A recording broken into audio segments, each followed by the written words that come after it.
válida la firma electrónica de contratos en México? Esta es una pregunta que nos hacen mucho en el despacho nuestros clientes y hay muchos mitos asociados a la firma electrónica. Hay algunas personas que creen que no es para nada válida y que no debe de ser usada. Hay otras personas que creen que pues si es válida, no es tan válida como un contrato firmado de manera autógrafa, en papel y de puño y letra de la persona. Y muchas personas también se preguntan si al firmar un contrato o un documento de manera electrónica y hubiera la necesidad de promover una demanda en la cual la base de la demanda o alguna prueba sea precisamente un contrato o un documento firmado electrónicamente, si el juez o la autoridad lo valorará, lo aceptará o si lo va a desechar porque no tenga validez. Responderemos todas estas preguntas en este video. Recuerden que aquí en Nexum SAO decimos que más vale prevenir que demandar, así que la idea es que ustedes al final sepan si pueden usar o no la firma electrónica y qué condiciones o qué características debieran de tener para que sea completamente válida.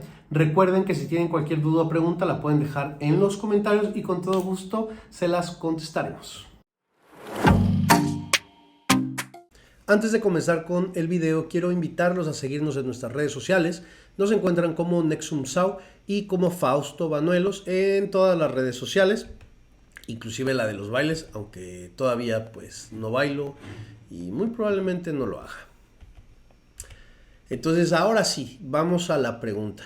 ¿Es legal la firma electrónica en México?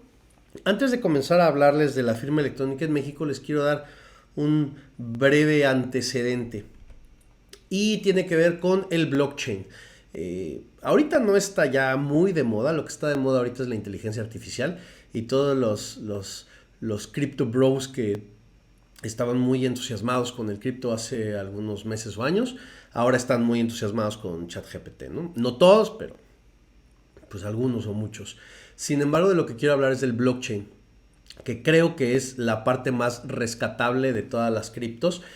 Como pueden darse cuenta, disclaimer, spoiler alert, no soy muy fan de las criptos, no confío mucho en ellas, no creo que vayan a ser la gran revolución que nos plantearon en un principio, no creo que vayan a descentralizar el uso de la moneda, no creo que vayan a quitarle el control a los bancos centrales. No sé, el tiempo podrá probarme equivocado, ¿no? Sin embargo, el blockchain sí es una tecnología muy interesante. En esta infografía que les pongo aquí de Insider, que de hecho la fuente creo que es Financial Times, pues nos lo explica de una manera muy sencilla. Nos dice que cuando hay una transacción entre dos personas, esta transacción se representa como un bloque de información en la red, por eso es un block. ¿Y en qué red? Pues en una cadena de datos, ¿no? Ese es el chain, entonces pues es un bloque dentro de una cadena, ¿no? Cuando se hace esta transacción y se crea este bloque, se manda la información de la transacción a registros que tienen muchas personas, ¿no? Los ledgers. Estas personas, cada una tiene un registro en donde se lleva un historial desde que se minó la criptomoneda hasta la transacción más reciente y todos llevan una historia similar. Entonces, pues se manda la transacción, todos la tienen que validar y cuando la validan ese bloque pues ya es legal y se inserta en la cadena y entonces pues ya tenemos el blockchain. ¿Por qué esta tecnología es muy segura? Pues porque depende de muchos terceros que validen esa información y porque nos permite tener una trazabilidad completa y si no es que perfecta de todas las transacciones que tengan que ver con un bien específico. Por eso pues esto es una tecnología que se usa para las criptomonedas, que seguramente se va a utilizar para muchas más cosas y que a los abogados pues nos entusiasma porque es muy útil para probar cuestiones como el consentimiento, la identidad de las personas, cómo se han realizado las transacciones, etcétera. Pero, ¿qué creen? Que en México ya teníamos algo muy similar al blockchain y desde antes que el blockchain llegara al mundo, ¿no? Y se trata de los comprobantes fiscales digitales. No sé si sepan, pero la factura mexicana es una de las más avanzadas del mundo. De hecho, México es líder en facturación electrónica a nivel mundial. De hecho, se generan más de 5,000 millones de comprobantes digitales al año. Es un mundo, es una bestialidad de información. Ahora bien, para poder darle certeza, validez a estos comprobantes fiscales, pues fue necesario desarrollar mecanismos de autenticación y firma.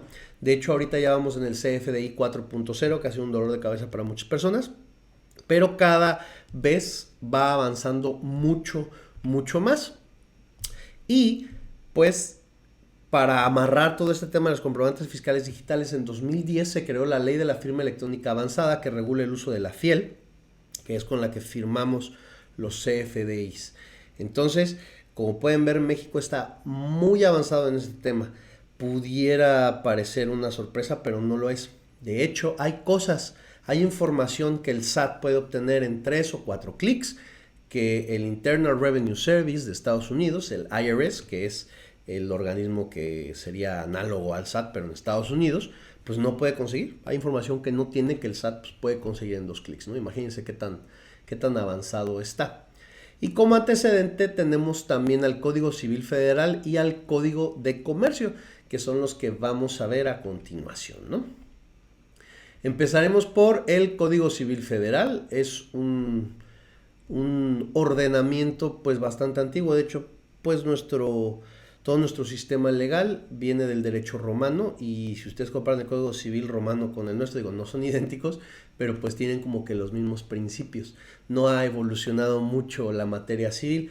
Esto es un tanto lógico porque el Código Civil regula la vida de las personas desde antes de su nacimiento y hasta después de su muerte. Entonces, pues las personas siguen siendo personas desde la época de los romanos, ¿no? Sin embargo, ¿qué es lo interesante aquí? Que el Código Civil, en su artículo 1803, que es un artículo que habla del consentimiento, que es un elemento de existencia que deben de tener los contratos. Todos los contratos deben de tener el consentimiento de las partes, porque si una parte no consiente a lo que está en el contrato, pues entonces ni siquiera este puede llegar a existir, ¿no? Este artículo 1803 nos dice que el consentimiento puede darse de 2 formas, ya sea de manera expresa o de manera tácita, y que para ellos estará lo siguiente. La fracción que nos interesa es la primera, y dice que el consentimiento será expreso cuando la voluntad se manifieste verbalmente por escrito, por medios electrónicos ópticos o por cualquier otra tecnología o por signos inequívocos, ¿no? Entonces nos da aquí 4 formas de que se puede presentar el consentimiento expreso, y una de ellas son medios electrónicos, ópticos o de cualquier otra tecnología. Por lo tanto, esta fracción primera del artículo 1803 del Código Civil es el primer fundamento legal que tenemos, que nos dice que la firma digital o la firma electrónica es perfectamente válida y legal. Aquí estamos contestando la pregunta, ¿verdad? ¿Es válida la firma? Sí, si es válida, el Código Civil nos lo dice, pero no vamos a llegar hasta aquí. Si ya llegaste a este punto, entonces es necesario que te diga que será válida y legal siempre y cuando cumpla ciertas características. El Código Civil ya no abunda más sobre estas características, pero el que sí lo hace y lo hace muy bien es el Código de Comercio. Este también es otro ordenamiento legal muy antiguo, pero que continúa vigente y que ha sido reformado muchas veces, y que verán que a pesar de que data del siglo XIX, pues está bastante actualizado, ¿no? De hecho, en este Código de Comercio dedicaron un título completo al comercio electrónico. Y fíjense bien, ahí en esa línea de abajo, dice en qué momento se adicionó y reestructuró. Desde el 29 de mayo del 2000. Tiene ya 20 años esta regulación. Entonces, la firma electrónica en México no es nueva, y México sí está muy avanzado respecto de ella, ¿no? Vamos a ver qué nos dice el Código de Comercio. Aquí lo que nos interesa es el artículo 89, que está en el capítulo primero de este título del comercio electrónico. Este capítulo se titula de los mensajes de datos, ¿no? Lo que nos interesa de este artículo 89 es concretamente su tercer párrafo, porque ahí vamos a encontrar el segundo fundamento legal de la firma electrónica, y dice: en los actos de comercio y en la formación de los mismos podrán emplearse los medios electrónicos, ópticos o cualquier otra tecnología. Podrán. Entonces tampoco es obligación todavía. Puede seguirse usando el contrato con firma autógrafa impreso en papel sin ningún problema, pero ya el Código de Comercio nos dice que en los actos de comercio se pueden usar estos medios, ¿no? Y para esto debemos de atender las siguientes definiciones. Estas sí las vamos a ver directamente en el código, son varias, son a veces un poco complejas de entender por la manera en que están redactadas, pero las iré explicando una a una de la forma más sencilla posible. Entonces vamos a pasar a las definiciones del artículo 89, pero vamos a comenzar no por el principio, sino por la definición de mensaje de datos. Nos dice que un mensaje de datos es la información generada, enviada, recibida o archivada por medios electrónicos, ópticos o cualquier otra tecnología. Para simplificarlo, diré que un mensaje de datos es información electrónica principalmente, digital, ¿no? No es la información que venga impresa en un papel, ¿no? Entonces, aunque pareciera obvio, sí es importante que la ley definiera qué es un mensaje de datos. Para simplificarlo, pues vamos a concebir únicamente que es información electrónica, ¿no? Entonces, un paquete de información que llega en un medio electrónico. Y ahora sí nos vamos a regresar, porque es importante ir viendo cada una de estas definiciones. La primera es certificado, todo mensaje de datos, ya sabemos qué es, u otro registro que confirme vínculo entre firmante y los datos de creación de la firma electrónica. Entonces el certificado va a ser esa parte de la firma electrónica, en este caso avanzada, estoy adelantando un poquito, que se estampa y que nos permite saber que es el firmante y su certificado, sus datos de creación de su firma, los que están estampados en ese documento. Datos de creación de firma electrónica son los datos únicos como códigos o claves criptográficas privadas que el firmante genera de manera secreta y utiliza para crear su firma electrónica. Me voy a seguir adelantando un poquito más, pero en el caso de la fiel, que más adelante les voy a explicar qué es la fiel, aunque seguramente muchos de ustedes ya lo saben, pues cuando vas y la tramitas, te generan 3 archivitos que te llevas en un USB y tú pones ahí una clave. Entonces la generación de esos archivos y esa clave y el certificado digital, pues son los que permiten que a la hora de firmar un documento de manera electrónica utilizando la fiel, pues se sepa quién es el firmante y que efectivamente esos datos pertenecen a él o vienen sus datos de creación estampados también allí, ¿no? Destinatario, pues está muy obvia, persona designada por el emisor para recibir el mensaje de datos, pero que no esté actuando a título de intermediario con respecto a dicho mensaje, o sea, es la otra parte, ¿no? El firmante es una, el destinatario es otra. Digitalización, migración de documentos impresos a mensajes de datos de acuerdo con lo dispuesto en la NOM sobre digitalización y conservación de mensajes. En este caso no nos interesa tanto porque no vamos a digitalizar documentos impresos, sino que ya vamos a ir directamente a la firma electrónica de documentos digitales, ¿no?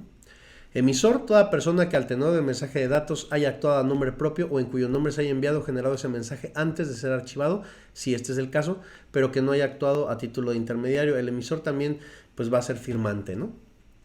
Y luego vienen las definiciones de firma electrónica y firma electrónica avanzada. Esas no las vamos a tocar ahorita, pero les puedo dar un adelanto. ¿Por qué no? La firma electrónica, cuando vengan nada más esas dos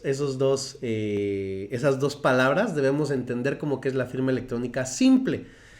Si dice firma electrónica avanzada, pues es la firma electrónica avanzada como la fiel, aunque la fiel no es la única firma electrónica avanzada. Vamos a regresar a ellas más adelante, ¿no? Y tenemos ya las últimas definiciones. Firmante, que es la persona que posee los datos de creación de la firma y actúa en nombre propio o de la persona que representa. En el caso de las personas morales, para la firma electrónica es muy probable que se estampe, o en algunos actos, ¿no? Se estampa la firma electrónica o la fiel de la persona moral y se necesita la fiel de la persona física que está haciendo el acto, ¿no? Esto todavía no es muy general o no es muy universal, pero seguramente va a ser así en el futuro. Entonces, una persona moral pues es una ficción del derecho, no existe, pero tiene todos los atributos de la personalidad, nada más que no tiene estado civil, digo, no se casan ni se divorcian, pero sí se pueden fusionar y escindir, por eso pues son muy similares, ¿no? A pesar de que es una ficción del derecho, pues existe porque la ley dice que existe y también tiene una firma electrónica y su representante también tiene otra firma electrónica, entonces van a ir aparejadas, muy seguramente y muy pronto. Luego tenemos la del intermediario, o es la que acabamos de decir, mensaje de datos, ya lo explicamos. Parte que confía, este es interesante. La persona que siendo o no el destinatario actúa sobre la base de un certificado o firma electrónica. ¿Quién puede ser la parte de confía? Pues cualquier tercero que esté relacionado o que tenga alguna relación con las partes de un documento que fue firmado electrónicamente, ¿no? Un ejemplo. Pudiera ser a lo mejor que una persona es contratada para administrar una propiedad, un bien inmueble, ¿no? Es contratada por su propietario. Vamos a suponer que el propietario está en otro país y firman un contrato electrónico, un contrato de administración, y en ese contrato le da facultades para que él pueda a su vez arrendar ese bien inmueble. Entonces, esta persona administrador del inmueble, cuando lo vaya a rentar, pues va a exhibirle al arrendatario, o debería pedírselo al arrendatario, que le exhiba el documento en donde venga la facultad que él tiene, porque no es el propietario, para rentarlo. Y entonces pues le va a enseñar este contrato firmado de manera electrónica, y la parte que confía en este caso sería el arrendatario, ¿no? Y a su vez pues podrían celebrar un contrato de arrendamiento, aunque aquí alguien me va a decir, pues sí, pero entonces es más fácil que firmen el contrato entre el arrendador y el arrendatario si de todas maneras va a ser electrónico, ¿no? Y tendría razón. Efectivamente, esa es la ventaja de los contratos firmados por medios electrónicos o digitales, ¿no? Prestador de servicios de certificación es la persona o institución pública que preste servicios relacionados con firmas electrónicas, expide los certificados o presta servicios relacionados como la conservación de mensajes de datos, el sellado digital de tiempo y la digitalización de documentos impresos en los términos que se establezca en la NOM sobre digitalización y conservación de mensajes de datos que para tal efecto emita la Secretaría. Ya hay varios prestadores de servicios de certificación. De hecho, cuando surge el CFDI, pues surgen también algunas entidades que son los que proveen o prestan ese servicio de facturación. Tú puedes ir directamente al SAT y utilizar su sistema de facturar, o contratar un servicio de facturación, y esa entidad, esa persona, pues cumple ciertos requisitos y hay un registro ante el SAT y tienen que hacer todo una tramitología. Es muy probable que conforme vaya usándose cada vez más la firma electrónica, pues vayan a surgir muchos servicios relacionados que le van a brindar una mayor capa de seguridad a estos documentos, ¿no? Como podemos ver, ya están regulados. La Secretaría de Economía. Sello digital de tiempo, otra cosa importante. El registro que prueba que un dato existía antes de la fecha y hora de emisión del citado sello, en los términos que se establezca en la norma oficial mexicana sobre digitalización y conservación de mensajes de datos, para que tal efecto emita la Secretaría.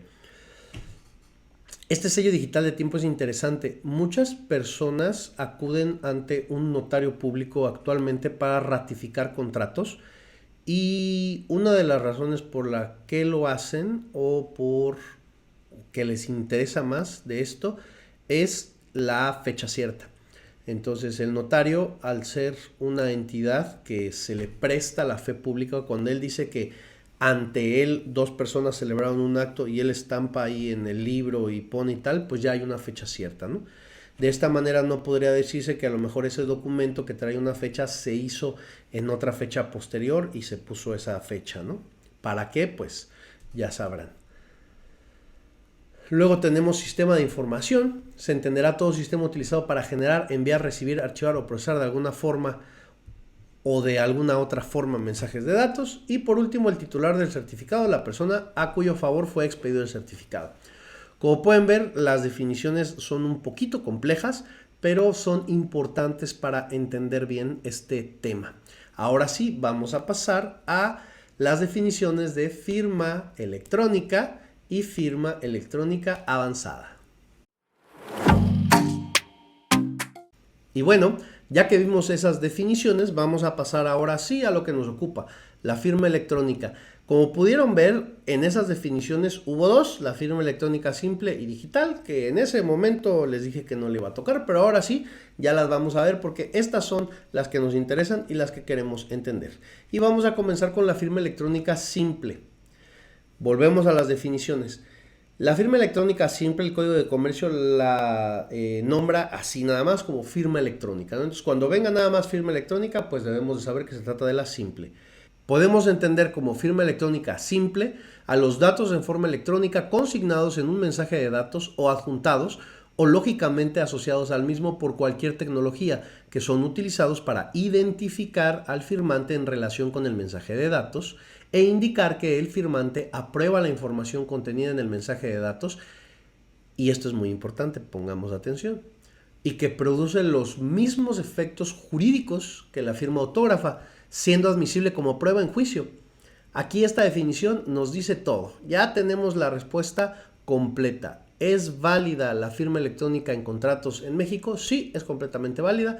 Lo encontramos allí en el Código de Comercio, en esa parte de las definiciones, ¿no? Produce los mismos efectos que la firma autógrafa. Ya nos quedó muy claro.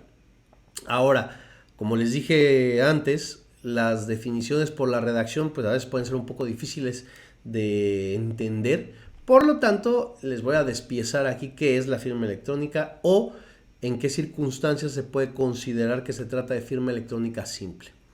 El primer punto que debemos de tener en cuenta es que una firma electrónica será considerada como simple cuando los datos se consignan en un mensaje de datos o por cualquier otra tecnología electrónica. Entonces, bueno, que la forma en la que se presente sea electrónica, ¿no? Sencillo. Cuando estos mecanismos electrónicos permitan identificar al firmante o conocer su identidad. Y cuando estos mecanismos electrónicos permitan indicar que el firmante aprobó la información contenida en el mensaje de datos. Cuando se cumplan esos tres requisitos, entonces estamos ante una firma electrónica simple como tal. Ahora vamos a la firma electrónica avanzada y después vamos a hacer un comparativo entre las dos para que nos quede muy claro cuándo se trata de una o cuándo se trata de otra. En el caso de la firma electrónica avanzada, tenemos ahí la definición, que de hecho es una definición muy de código, ¿no? Muy legaloide. Aquella firma electrónica que cumpla con los requisitos contemplados en las fracciones primera a cuarta del artículo 97. Del artículo 97 del Código de Comercio, ¿no? Esa definición no nos dijo nada. Es muy normal que encontremos que algunos elementos o supuestos o definiciones están nombradas en un artículo o enumeradas, pero las encontramos en otro. Entonces, eso es lo que vamos a hacer. Saltemos directamente al artículo 97 del Código de Comercio. Aquí lo que nos importa es ese segundo párrafo en donde vienen las cuatro fracciones. Y nos dice, la firma electrónica se considerará avanzada o fiable si cumple por lo menos los siguientes criterios. O sea, tienen que ser los cuatro, ¿no? Ese es el por lo menos. Primero, que los datos de creación de la firma en el contexto que son utilizados correspondan exclusivamente al firmante. Segundo, que los datos de creación de la firma estaban al momento de la firma bajo el control exclusivo del firmante. Tercero, que sea posible detectar cualquier alteración hecha a la firma electrónica o al mensaje de datos después del momento en que haya sido esta estampada o haya sido firmado el documento. Y el cuarto, que respecto a la integridad de la información de un mensaje de datos sea posible detectar cualquier alteración, ¿no? Ahí en el tercero me salté un poco al cuarto, pero entendimos, ¿no? Ahora, vamos a ver cuáles son los elementos de una forma más simple, porque otra vez la redacción legal a veces lo puede dificultar.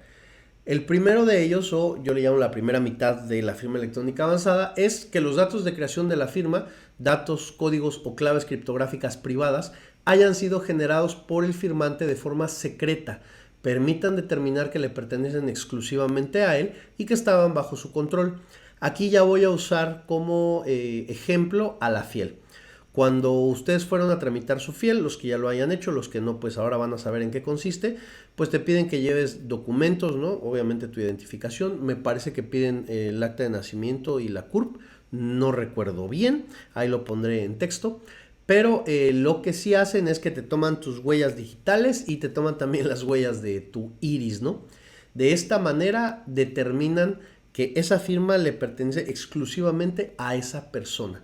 Y no hay confusión entre de que pudo haber firmado Pedro o Pablo. No. Cada persona tiene huellas dactilares diferentes, tiene huellas de iris diferentes. Por lo tanto, de esa manera podemos determinar que una FIEL le pertenece exclusivamente a una persona y que estaban bajo su control. Pues bueno, cuando tú sacas la FIEL te piden que lleves un USB porque te dan pues tus tres archivos, el SER, el key y el rec, y con estos archivos pues se determina que están bajo su control. Obviamente te aperciben, ¿no? Te dicen que debes de tener cuidado con tu firma o con tu fiel, que no la debes de prestar, que no se la debes de soltar a cualquier persona o a nadie de hecho, etcétera. Normalmente la fiel pues la tienen las personas y los contadores. Por eso tu contador debe de ser de toda tu confianza y a tu contador es de las personas que debes de tener en tu lista de regalos navideños y en la lista de felicitaciones en el día del contador. Trata bien a tu contador, es tu mejor aliado. Y busquen buenos contadores, claro está. Y la segunda parte, que pueda detectarse cualquier alteración hecha a la firma electrónica o al mensaje de datos con posterioridad al momento en el que la firmaron. Esto es parecido a lo que vimos al principio del blockchain, cuando se firma un documento con una firma electrónica, en este caso la fiel, a la hora de timbrarla, pues trae los datos de quien la timbró y trae también ahí los datos, una estampa del SAT, en algunos casos pues si usan un sistema o algún proveedor de facturación también trae sus datos. Entonces al haber registros en varias partes pues se puede saber cómo era ese mensaje cuando se timbró y se puede comprobar si fue o si hubiese sido alterado con posterioridad a su firma, pues que se hizo esa alteración, porque pues no va a coincidir. En el blockchain así pasa.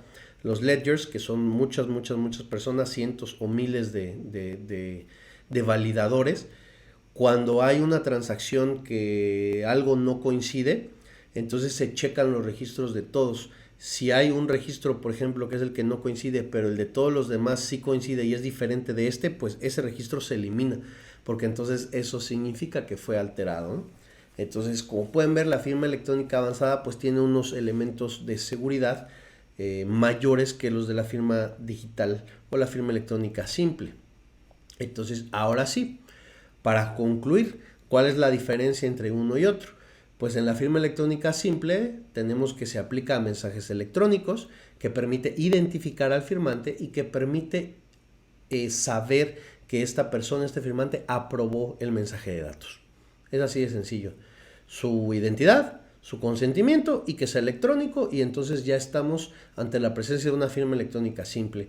Con que cumpla esos tres requisitos, ya tiene validez legal suficiente. Ahora bien, si queremos añadir una capa extra de seguridad, pues tendríamos que recurrir a una firma electrónica avanzada, porque esta nos garantiza la identidad del firmante, nos garantiza que fue este quien firmó, nos garantiza la integridad del mensaje y pues por esto permite detectar si hubo alteraciones posteriores a su firma, ¿no? Entonces, como podemos ver, la firma electrónica avanzada pues tiene esa capa de seguridad extra que lo hace o la hace mucho más robusta.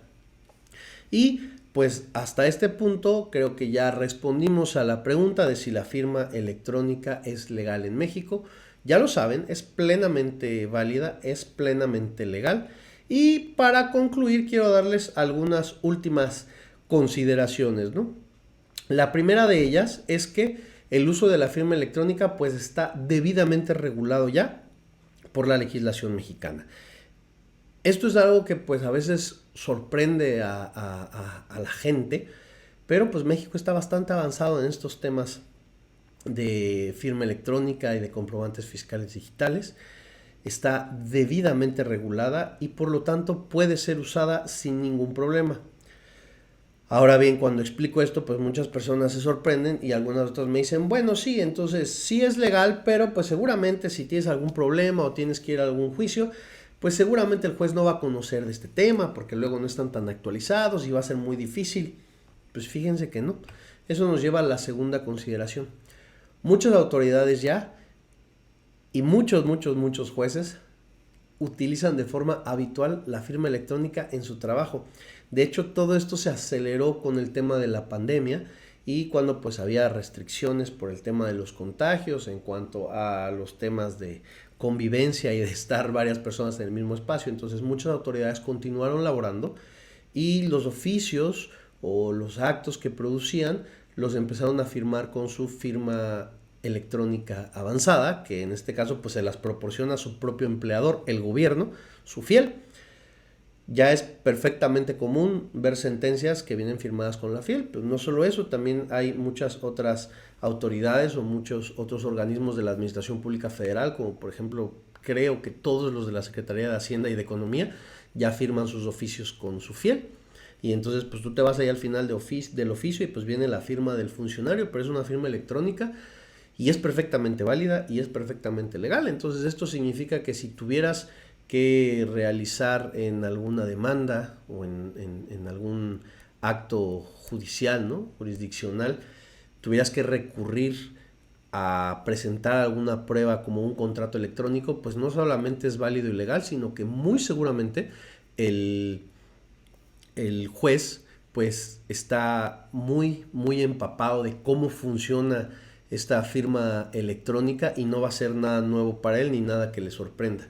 Entonces, pues su uso puede, o más bien podemos usarlos sin ningún problema o sin tener la duda de si en algún momento valdrá o será válido o legal, ¿no?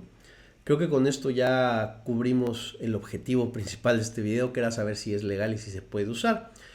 La última consideración que les daré o que les diré es que existen muchos proveedores de firma electrónica en el mercado. De hecho, hay varios extranjeros y varios nacionales. Los nacionales tienen una ventaja que a estas alturas ya es obvia para todos, y es que te ofrecen la firma electrónica simple o te ofrecen la firma electrónica avanzada con la fiel. Estos son algunos de los proveedores. De hecho, de esos yo he probado 3. En el interés de una muestra o de un disclosure completo, ninguno de estos proveedores me patrocina. Si alguno quisiera patrocinar este espacio, pues con mucho gusto. Lo que sí les debo de decir es que antes de elegir alguno, pues piensen bien qué van a hacer. Nosotros en el despacho ya tenemos de manera habitual firmas electrónicas de documentos y cada vez van siendo más. Pero lo que no me gusta, y de hecho cambié de proveedor hace poquito tiempo, es que algunos de ellos ya están moviéndose a un esquema de software as a service o de pago de membresía, ¿no? Entonces es una suscripción mensual que te incluye tantas firmas electrónicas. Ya sé que el modelo de suscripción nos encanta a todos, es un modelo buenísimo, ¿no? Para los negocios, porque pues permite asegurar un ingreso mensual.